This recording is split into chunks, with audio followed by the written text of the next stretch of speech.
ஸ்ரீ ராகவேந்திராய நமஹ. மந்த்ராலய மகான் அம்மன் சத்யநாதன் அவங்க நிறையா புத்தகங்கள் எழுதியிருக்காங்க. அதில் இருந்த கதைகள் தான் நான் சொல்லிகிட்ருக்கேன். அதில் நடந்த மிராக்கிள்ஸ் பற்றியும் சொல்லிகிட்ருக்கேன். இன்றைக்கி நம்ம பார்க்க போகிறது பார்த்திங்கன்னா ஜோகேஸ்வரி. அந்த இடம் பார்த்திங்கன்னா மும்பையில் இருக்குது, தானே. அந்த இடத்துல ஜோகேஸ்வரிங்கிறது அந்த இடத்துடைய பேர். அங்கே தான் ஒரு மிருத்திக பிருந்தாவனம் எப்படி உருவாகிச்சு அப்படிங்கிறது ஆர்வி ராவ்னு ஒருத்தவங்க ஒரு பக்தர், அவர் அம்மன் சத்யநாதன் அவங்களுக்கு எழுதியிருக்காங்க. இந்த மிருத்திக பிருந்தாவனம் பார்த்திங்கன்னா நிறைய இடத்துல உருவாகுது. அது கடவுளோட ஆணைப்படி தான் நடக்கும். அவர் எங்கே அந்த மிருத்திகை பிருந்தாவனம் வரும்னு அவர் நினைக்கிறாரோ, ஸ்ரீ ராகவேந்திர சுவாமி நினைக்கிறாரோ, அப்போ தான் அந்த இடத்துல உருவாகும். அப்படி பார்த்து நிறைய இடத்துல இந்த மாதிரி உருவாயிட்ருக்கு. இந்த இடத்துல எப்படின்னா எல்லாரும் மும்பையில் இல்லைன்னு சொல்லிட்டு எல்லாரும் கலந்து பேசி இங்கே ஒரு மிருத்திக பிருந்தாவனம், அதுவும் இதில் ஒரு விசேஷம் என்னென்னா மந்த்ராலயம் பிருந்தாவனத்தோட உயரமான ஒரு பிருந்தாவனம் இங்கே இருக்குது. அப்படி தான் இங்கே வரணும்னு எல்லாரும் அந்த சுவாமிகள்லாம் பேசி வச்சுக்கிட்டாங்க. இந்த மிருத்திக பிருந்தாவனம்ங்கிறது எப்படின்னா மந்த்ராலயத்தில் தான் ஸ்ரீ ராகவேந்திர சுவாமி இருக்கிறாரு.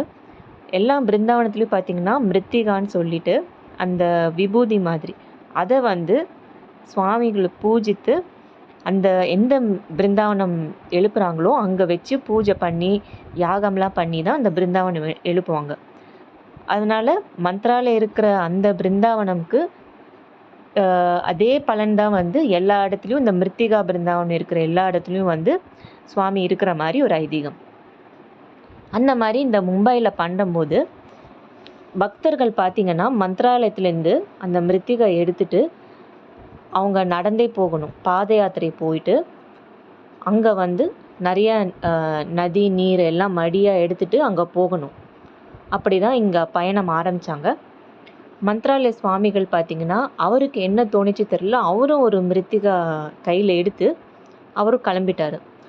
ஆனால் அங்கே போய் பார்த்திங்கன்னா மும்பையில் பார்த்திங்கன்னா இவர் முதல்ல வந்துட்டார், சுவாமிகள் முதல்ல வந்துட்டார். ஆனால் அந்த பயணம் செஞ்ச அந்த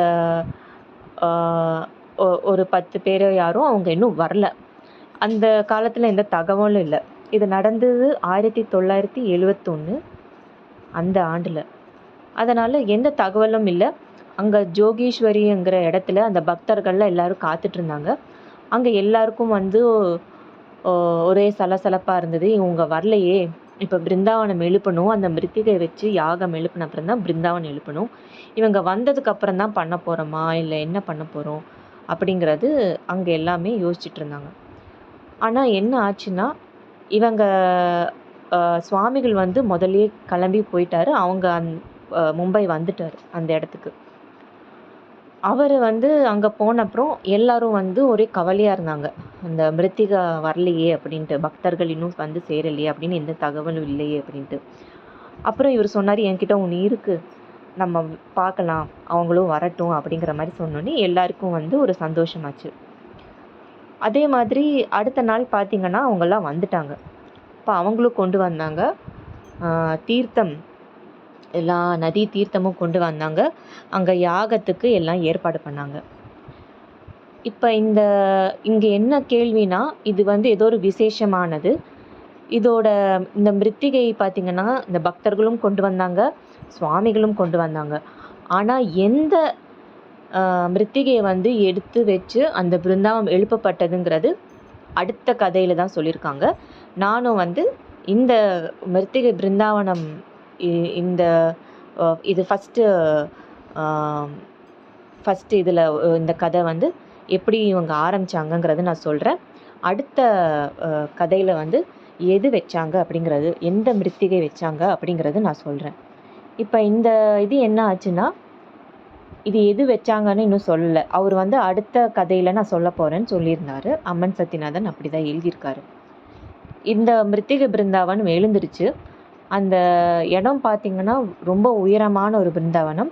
இடம் ரொம்ப விஸ்தாரமான இடம், நிறைய பக்தர்கள் வர மாதிரி. அந்த 1971 அப்புறம் அந்த இடமே நல்லா டெவலப் ஆகி ரோடு, அந்த இடத்துல வர பக்தர்கள் எல்லாமே ரொம்ப டெவலப் ஆகிடுச்சான்.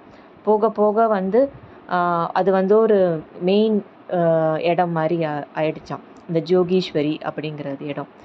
என்னென்னா இந்த ஜோகீஸ்வரி அம்மன் யாரோ அங்கே இருக்காங்களாம். அதனால் அந்த ஏரியாவில் பார்த்திங்கன்னா ஜோகீஸ்வரின்னு வச்சாங்க. இது ஜோகீஸ்வரி மடம்னு ஆயிடுச்சு அந்த ஏரியாவில் இருக்கிறதால. இது பார்த்திங்கன்னா எல்லாருமே வந்து அந்த பக்தர்கள் வந்து ரொம்ப ஆவலாக இருந்தாங்களாம். போக போக நல்லா டெவலப் ஆகி நிறையா பேர் பக்தர்கள் வர ஆரம்பிச்சிட்டாங்க. அதே மாதிரி இப்போ யார் யார் கனவில் வந்து அந்த பக்தர்கள் கனவில் வந்து இந்த மடத்துக்கு கொண்டு போய் கொடுங்க, இவ்வளோ தானம் தர்மம் பண்ணுங்க அப்படின்னு சுவாமிகள் ஸ்ரீ ராகவேந்திர சுவாமியே சொல்லி அங்கே பார்த்தீங்கன்னா ஒரு தங்கத்தில் ஒரு முகம் இருக்கா, ராகவேந்திர சுவாமியோட முகம் வச்சுருக்காங்களாம். 5 லட்சம், அது ஒரு ஆல்மோஸ்ட் 5 லட்சம் ஆச்சாம் அந்த தங்கத்தில் பண்ண முகம். அந்த காலத்தில் 1971 அவ்வளோ பேர் கொடுத்துருக்காங்க, டொனேஷனாக கொடுத்துருக்காங்க. அதில் வச்சு இந்த தங்கத்தில் ஒரு முகம் வச்சுருக்காங்களாம். அது இல்லாமல் இந்த இடத்துல வந்து நிறைய ஒரு அற்புதமான மிராக்கிள்ஸ்லாம் நடந்திருக்கான். இந்த மிருத்திகை எந்த மிருத்திகை வச்சாங்கங்கிறது நான் அடுத்த கதையில் சொல்கிறேன். இப்படி தான் வந்து மும்பையில் எப்படி இந்த பிருந்தாவனம் உருவாகிச்சு அப்படிங்கிற கதை இது. ஆர்வி ராவ்னு ஒருத்தவங்க எழுதியிருக்காங்க. அடுத்த கதையில் எந்த மிருத்திகை வந்து இந்த பிருந்தாவனத்துக்கு வச்சாங்க, எதனால் அந்த மாதிரி ஆச்சு, என்ன கதை அப்படிங்கிறது அடுத்த கதையில் நம்ம பார்ப்போம். தேங்க்யூ.